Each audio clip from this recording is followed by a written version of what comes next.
Hi. So, going to be interviewing our next person here that is a member of SPACAR staff. Just real quick for me, can you tell me your name? Paige Bodden. Paige Bodden. How many years have you been doing this with SPACAR? 10 years. This is our 10-year anniversary. Wow. All right. And for everybody that doesn't know, what is your position with SPACAR? I am founder and board member. Wow. All right. So, one of the how many bosses, I guess, or people running it? Two? Three? We have 3 board members. Three Yes. board members. Yep. Okay. Can you explain, like, what is SPACAR? Like, if you had to just kind of sum that up, like, is this? So we are a animal rescue in Northeast Oklahoma, who is an all-breed dog rescue and cat rescue. Okay. When was this started? So the idea of it was started in 2013, and rescuing and stuff started in 2013. We became an official nonprofit in 2018. Okay. What did you do before this? I vet assistant, vet tech. Okay. And I mean, how did it start? Was it your idea? Did you join up with somebody? So I grew up here, and it was really common for people to drop off strays and just leave them dumped around town. So, like, finding animals on the side of the road, getting their basic care, and then finding them homes was what I did, like, in high school. As far as, like, actual rescue, when I was in college in Stillwater, I worked as a kennel tech for the Humane Society, and I saw their partnership with Stillwater Animal Welfare. So they basically were an outlet for the animals that the pound or animal welfare could not place once their time limit was up, because they were open intake, so they had to take in everything. They had an adoption program, but their dogs had limited time. So once their time was up, the Humane Society had the option to pull them into a no-kill facility. Yeah. So they had this funnel for the dogs that weren't getting adopted so quickly, and I thought, well, if they can do it, then SkyTech needs something exactly like that. So that's kind of what we aim to do. We started a foster program, and we focused just on SkyTech animal controlled dogs at that point, and it's grown to what it is now. Oh wow. Okay. I mean, let me ask you something. Like, what drives you to do this? I mean, why do animal rescue? Of all the things you could do, I mean, what's your purpose? I mean, why do you do it? I've always been an animal lover. I have always been a huge dog lover specifically.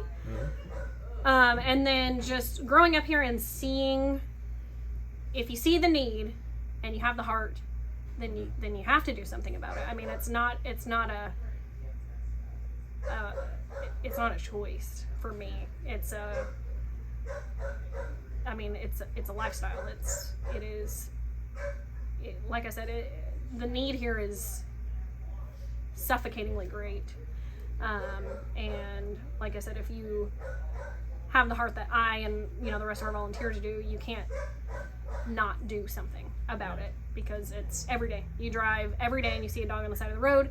You see dogs after dogs on Facebook being, their time's up at shelters full, adoptions need to happen.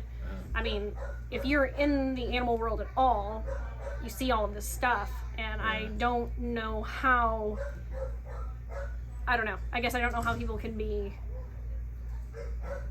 watch it and not do anything about it. So yeah, what would you say is the worst part of doing this kind of work? There's a lot of bad parts. I mean, you have to deal with the public in general, which with any job is taxing. But when it comes to animal welfare, we either aren't doing enough, or in cases in rural Oklahoma, we're doing too much. Like, you're always going to get pushback no matter what you do or how you do it. And then, we okay, what would you say is the most rewarding part of it? The most rewarding part would be seeing animals from start to finish. I mean, you see this helpless animal who has no voice, and whether they come in because they were directly abused, abandoned, neglected, whatever, or even if they're just a victim of circumstance, which seems to be a lot of these dogs' issues, and seeing them find their forever. So yeah, finding, seeing a, like Nellie came in today.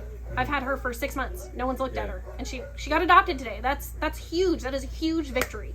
Yeah. Placing a dog like Nellie that you've posted 70 times on Facebook and nobody has given her a second look. She's had meet and greet after meet and greet, just no show. Yeah. And then finally a family walks in and says she's their dog. Nellie's definitely a beautiful dog. I mean, I want to, if I can, I'd like to try and show some sort of film on her eventually. Sure. Even though she's been adopted, I'd like to still people see her and tell her story. What is the one thing I think, like, for people that are going to be watching this and they don't know a whole lot about rescue and all, what's the one thing you wish they knew? I wish they knew how hard we work to get nowhere. I wish that, like, I don't understand how, like, the higher ups in our government don't see how much money and time and how many people spend their lives chasing their tail trying to make a difference. Mm-hmm. And no laws will change. Nothing is done, you know, at the legislative level that needs to be done to remedy the problem. That is what I would like people to hear. I guess my last question would be, what's your hope for the future for SPACAR going forward? My hope for the future would be that I'm not needed. That would be the ideal future, is that dog rescue is not needed. Yeah. That is not a reality that will be seen in my lifetime or my son's lifetime or even his son's lifetime, I'm sure. More realistically speaking, we would love to get an actual facility. That is kind of a long-term goal right now. So we would love a big, you know, standing facility that's open 7 days a week. That's amazing. I mean, obviously you're very busy. Like I said, I mean, anybody watching this video, you can see you're still always dealing with stuff. So I appreciate you taking the short time for me.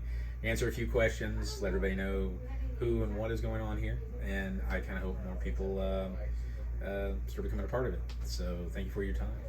Thank you.